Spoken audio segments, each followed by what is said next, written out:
Thank you, President. My question is for the Minister for Corrections.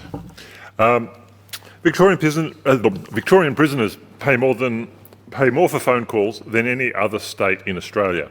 A 12-minute phone call costs $7, more than prisoners earn in a day. The cost of and time limits on phone calls restricts meaningful connections between prisoners and their families. Contact with family has been linked to positive outcomes for both prisoners and their families following release. Minister, during your appearance at the Europe Commission on 15 May, you heard evidence of the disproportionate impact the cost of phone calls is having on Victoria's First Nations people, given their unique family and cultural obligations. You acknowledged that the charges are excessive and gave a commitment to do something about it. So I asked the Minister, what progress has been made in reducing the high cost of phone calls in Victorian prisons? Minister. Thank you, President. I thank Mr Ettershank for his question and his passion and interest in my corrections portfolio. I do need to recognise that phone calls in our correction system are significantly higher than what they are in the community. There's a number of reasons for that. One is the contractual settings in place, and because there's more complex monitoring of those calls for the safety, obviously, the facilities, but also the broader community. There's restrictions on who correction people in our custodial settings can communicate with, where the Corrections Victoria manage that process. But as you clearly state and correctly state, at the Euro Commission we heard from our First Nations communities about the importance of connection with family and community to help in people's rehabilitation.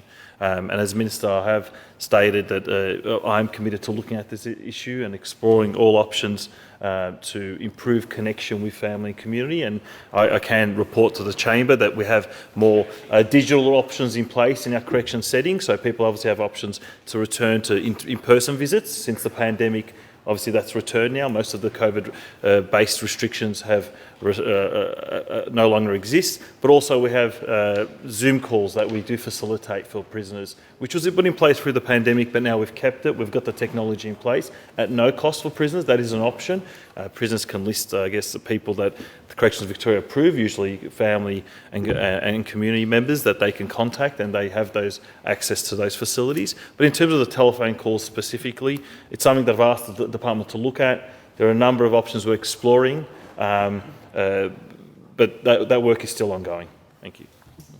Mr Ettershank, supplementary. I thank the Minister for his response, and I'm just following on from your final point there. I'm not sure whether I've understood it correctly, but obviously a key recommendation of the inquiry into children affected by parental incarceration was to go that one step further to beyond phone calls and to explore the provision for live chat across all Victorian prisons. Is the government actually doing that, or is it giving consideration to that option? And what is the status of that process, please? Minister. Thank Mr Ettershank for his supplementary question.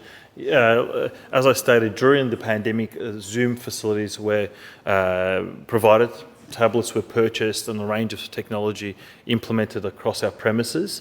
I understand that at all the main prisons that is available. You need to pre-book. There is that requirement. I think that's for security reasons, because obviously we don't want, there's a risk, there's a criminal element there that may try to take advantage of these services that really are for direct family and community support purposes. So they are available. I can provide the details, further details to you later in terms of how prisoners can access those services. They're across the board, and we're looking at expanding those kind of digital opportunities for engagement.